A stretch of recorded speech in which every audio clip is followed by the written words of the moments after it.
Hello, it's me, Gilly. When I was in Standard 9, I made a new friend. If you don't know what Standard 9 is, I told you, I can't help you.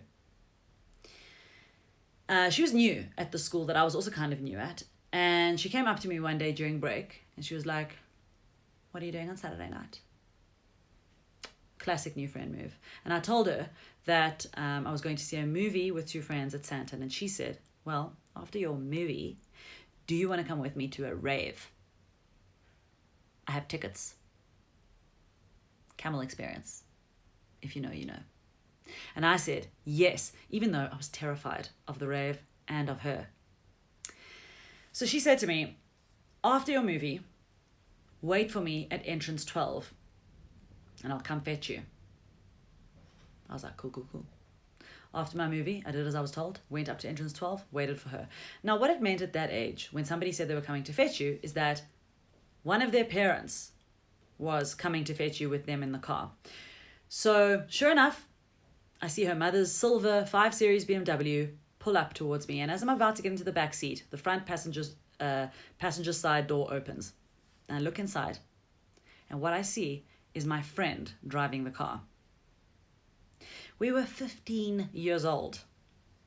Okay, at that stage, the only person other than my parents or any parent I had seen driving a car was my older brother. It was so weird to see her in that driver's seat. It wouldn't. The only way it could have been weirder is if it had been a dog. Anyway, I get into the passenger seat, and it turns out what she had done was she had locked her mother in the house. So there's the bedrooms, there's a passage, and there's a security gate. And she had locked that security gate with the only key that existed for that security gate, effectively trapping her mother in that part of the house, stolen the car, and come to fetch me. What we did then was we decided we had to go past my house because I wasn't dressed ravey enough, so I had to go change. And we got to my house. I went inside. I changed into probably palazzo pants and a bomber jacket and buffaloes. We got back into the car, reversed out the driveway. And what happened was that she reversed so far out the driveway, out of the gate and across the road, that she reversed into a tree. We get out of the car and we see that there is a hole from a branch in the bumper of the tree.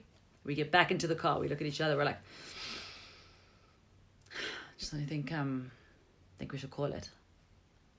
She's like, "Nah, we've come this far." And I'm like, "Yeah, cool, makes sense." And we carry on. We drive towards our rave destiny in Midrand. And we drive and we drive and we drive and we are completely lost. Can't find this place. Midrand is basically like a desert. It's the late 90s. We don't have Google Maps. And eventually we stop on the side of the road so we can make some calls. We quickly realize that you can't make calls to like your parents if you have stolen their car, because we are now criminals. We come up with this brilliant idea of phoning a taxi driver that we know. To this day, one of the best ideas we've ever had. We call the driver. He gives us directions. He knows where we are. He tells us where the rave is, gives us directions. We're ready. Except for one thing. She starts the car and the car won't move. She keeps revving and revving and revving. Car won't move. We get out of the car and see that we are in fact stuck in a ditch. A muddy, sandy ditch. Get back into the car. I try to push the car while she revs. As we've discussed many times before, I have very little upper body strength, so that didn't work. And we basically don't know what we're doing except to try and accelerate the car and hope that it'll get out of this ditch, which of course it doesn't. It just destroys the car. And we don't know what we're going to do, so we get out of the car, we think, okay, maybe now we have to concede, we have to phone somebody to come rescue us. We are now 2 15-year-old girls on the side of the road in Midrand at night with a BMW in 1997. Just as we're about to give up, a 4x4 stops beside us. And out gets a man. He's there with his wife and 2 kids. And he tells us, "What's wrong?" We explain. He says, "Okay, well, I'll tow you out." You know, he's just one of those dudes. Just one of those dudes in a 4x4 driving around Midrand, you know, just hoping that there are going to be 2 chicks stuck in a ditch that he can rescue. This is his destiny. And we helped him achieve his dreams. And just as he's pulling us out the ditch, a police car arrives. Now we are sweating. Sweating. We are 15 years old. We do not have licenses.